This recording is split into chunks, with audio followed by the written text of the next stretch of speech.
Bom dia a todos! Graça e paz do Senhor Jesus seja com todos nós. Uma ótima sexta-feira para todos.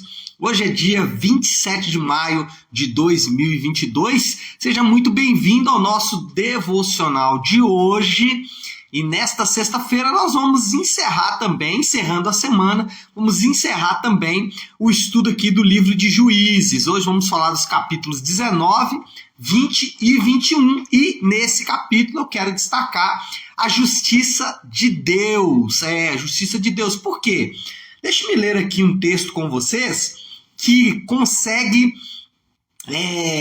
retratar de maneira muito fiel o que estava acontecendo exatamente nesse momento da nação de Israel. O texto é o último versículo do livro de Juízes, Juízes 21, versículo 25, e o texto diz assim: naquela época não havia rei em Israel, e cada um fazia o que lhe parecia certo. Cada um fazia o que lhe parecia certo. Nesses capítulos, especialmente nesses últimos, 19, 20 e 21, mas um anterior também, né? Se você se lembrar, nós falamos de Sansão ontem, mas não tive como falar, por exemplo, de Mica, um personagem aqui da história relatada em Juízes. Mas qual é o ponto, falando dos capítulos que a gente estudou hoje? Que o capítulo começa? Ele começa, por exemplo, com uma infidelidade conjugal. A esposa trai, o marido vai atrás da esposa na casa do sogro, pega a esposa, traz de volta para casa. Na viagem para casa, ele tem que repousar numa cidade. Nesta cidade, os homens da cidade, embriagados, e ele também, quando esteve na casa do sogro, um período regado a bebedeira, mas enfim, nessa cidade, os homens da cidade querem violentá-lo, mas por não conseguir fazê-lo, fazem com a mulher dele, violentam a concubina, a mulher que ele foi resgatar, matam esta mulher. Aí o que ele faz? Depois dessa mulher morta, ele, olha só que doideira é isso, gente. Parece nem que é alguma coisa da Bíblia, né? Mas ele pega e pica a mulher em 12 pedaços, manda um pedaço para cada tribo de Israel, reúne as tribos contra uma outra tribo, que é a tribo de Benjamim, e eles entram em guerra contra a tribo de Benjamim. A guerra, morrem quase todos os homens lá da tribo de Benjamim, mas os homens que sobram ficam sem mulheres, porque as mulheres, além de muitas morrerem por causa da guerra, eles mesmos prometeram que as filhas deles não iriam se casar com esses homens, e aí eles orientam esses homens a meio que tomar mulheres de outras tribos de Israel. Irmão, sabe o que eu tô querendo mostrar para vocês aqui? É que a impressão que dá ao ler esse negócio todo é que Deus não está presente. Porque como isso tudo pode acontecer? O pecado, ele cria uma espécie de rede invisível. E é o que a gente vê aqui. Ele vai enredando as pessoas, ele vai, confundindo as pessoas, ele vai colocando a pessoa numa emaranhado de confusões, de enrolações e, é isso que a gente vê nesse texto. O que acontece? O pecado, uma vez que ele foi admitido, ele vai produzindo resistência. Então, por isso é importante o arrependimento constante e a meditação constante na palavra de Deus, porque uma vez que você admitiu uma prática pecaminosa, você vai admitindo que isso é normal e você vai vivendo como essas pessoas aqui, como se, para usar o termo, que a linguagem que ele usa aqui, cada um fazia o que lhe parecia certo. Parece que Deus não estava mais presente. Uma vez que você permite que o pecado tome o seu coração, ele vai criando uma resistência, ele vai criando ali uma espécie de fermento, Não à toa a Bíblia chama o pecado de fermento. Uma vez que ele foi concebido ali, ele vai criando toda uma rede, todo um emaranhado de prisões. E isso é muito comum quando a gente em aconselhamentos, Já vi isso acontecer algumas vezes. Você abre a palavra, mostra para a pessoa a palavra, fala, olha, essa atitude sua está equivocada em relação à palavra. A pessoa insiste, mantém uma posição firme, e o que vai acontecer com essa pessoa é que gradativamente ela vai admitindo mais o pecado vai criando resistência no coração dela. E, voltando aqui às pessoas ali daquela época, e pessoas que vivem como se o pecado não existisse, criando essa resistência, eles vão vivendo como se Deus de fato não estivesse presente. E o cristão, ele deve estar sempre, em todo o tempo, o cristão deve estar consciente da presença de Deus. Nesse texto, parece que Deus abandonou o povo. Parece que Deus falou assim, olha, então, vocês querem viver? Vivam da forma como você quiser. Por incrível que pareça, isso não é novidade. E, na verdade, o apóstolo Paulo, em Romanos 1, ensina que é exatamente assim que funciona a disciplina de Deus.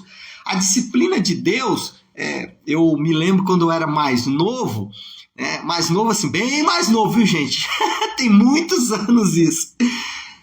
E havia uma expressão entre os crentes que dizia o seguinte, Deus vai pesar a mão contra você. A ideia era de que quando Deus fosse disciplinar o seu povo, quando Deus fosse mostrar a sua ira, mostrar a sua insatisfação, que ele ia punir as pessoas, né? E quando você estava passando uma dificuldade, um revés na vida, era sinal dessa punição. Só que a Bíblia ensina o contrário. O apóstolo Paulo, em Romanos 1, fala que Deus entrega os homens aos seus próprios prazeres.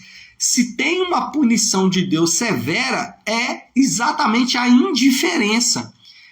Deixar as pessoas viver como elas querem, deixar as pessoas viver de qualquer maneira, sem mostrar para elas ou de alguma forma tentar tirá-las daquela condição. E isso sim é a punição de Deus. Agora, quando você olha para as pessoas como elas estão vivendo hoje, eu vou falar exclusivamente dos crentes, é muito comum no nosso meio crente mentiroso.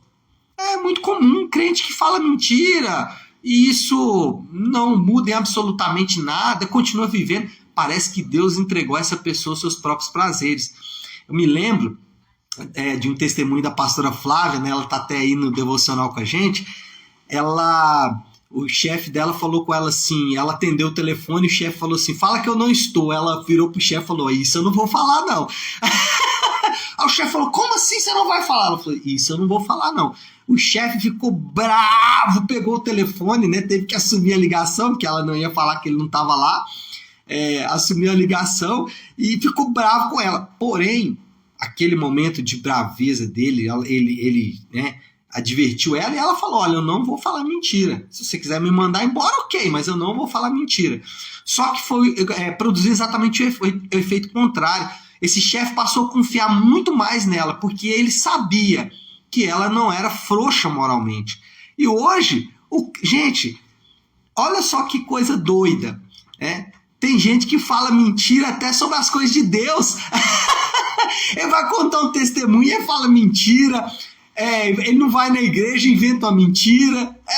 Assim, vivendo como se, né, para usar o termo aqui que foi usado no texto, cada um fazia o que lhe parecia certo. Crente caloteiro. Crente caloteiro. Crente que fica devendo os outros, que não paga. Uma das coisas que deveria causar frições em nós é isso, crente caloteiro.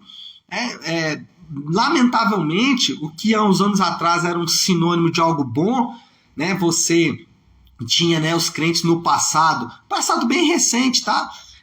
Uma coisa os crentes tinham, né? Palavra. Hoje não, crente caloteiro, fica devendo, não tá nem aí, não paga.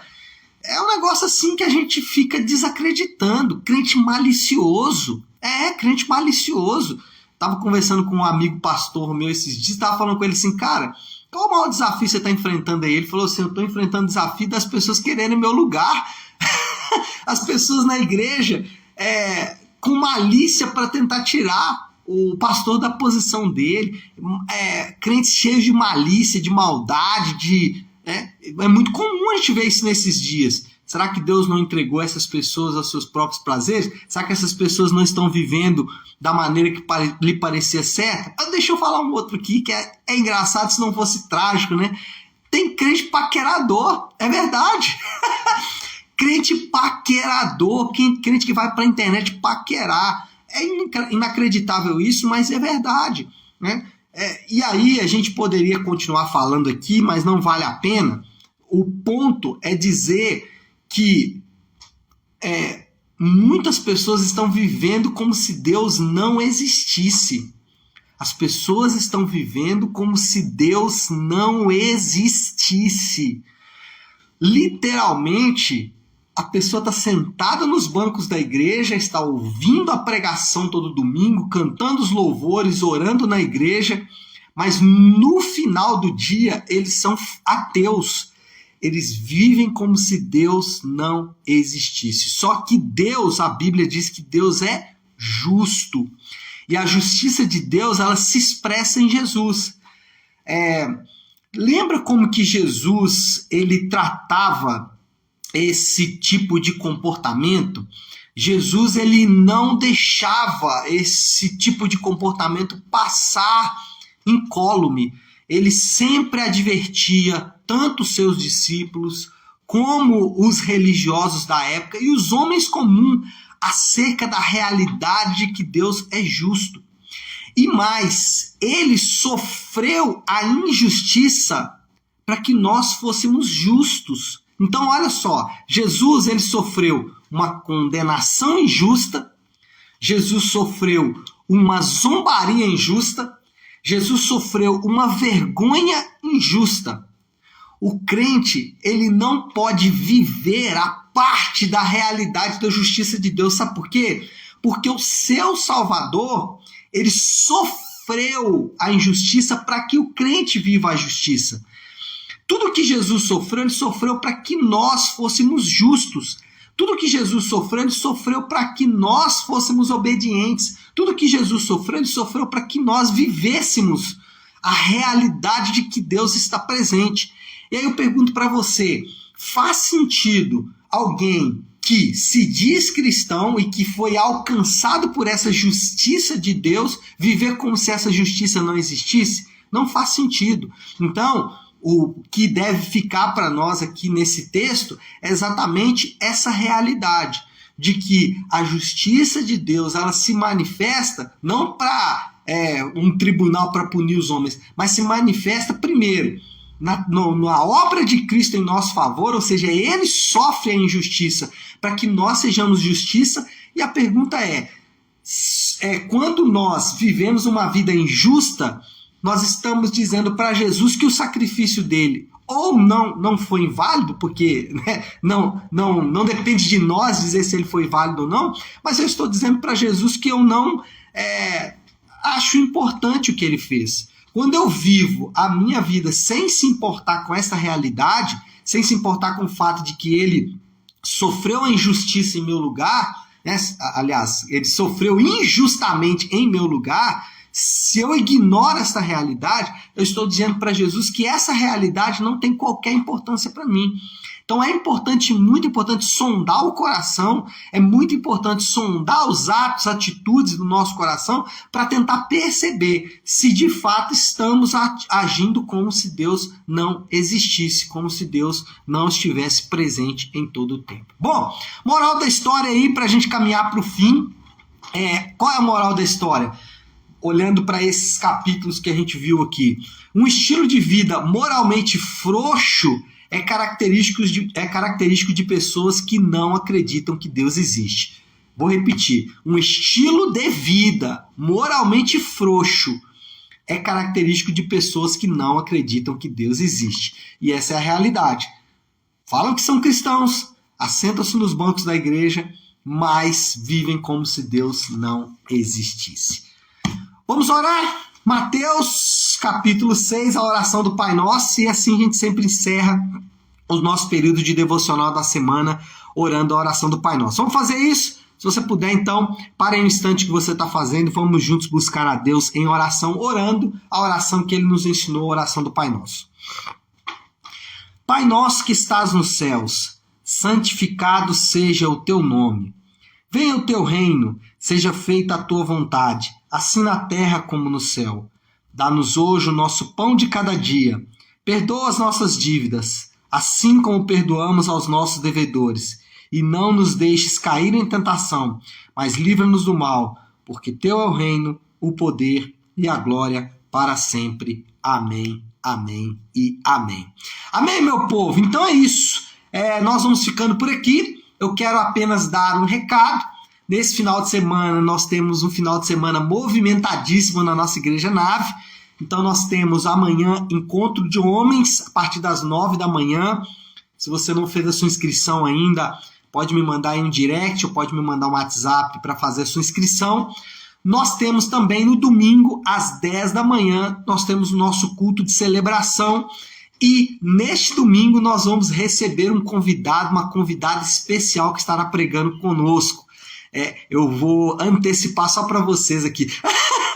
Brincadeira, a pastora Flávia vai estar pregando nesse domingo, então não perca domingo a partir das 10 da manhã, tá certo? Pessoal, fiquem com Deus, Deus abençoe a todos aí, sexta-feira abençoada, final de semana abençoado, fiquem com Deus.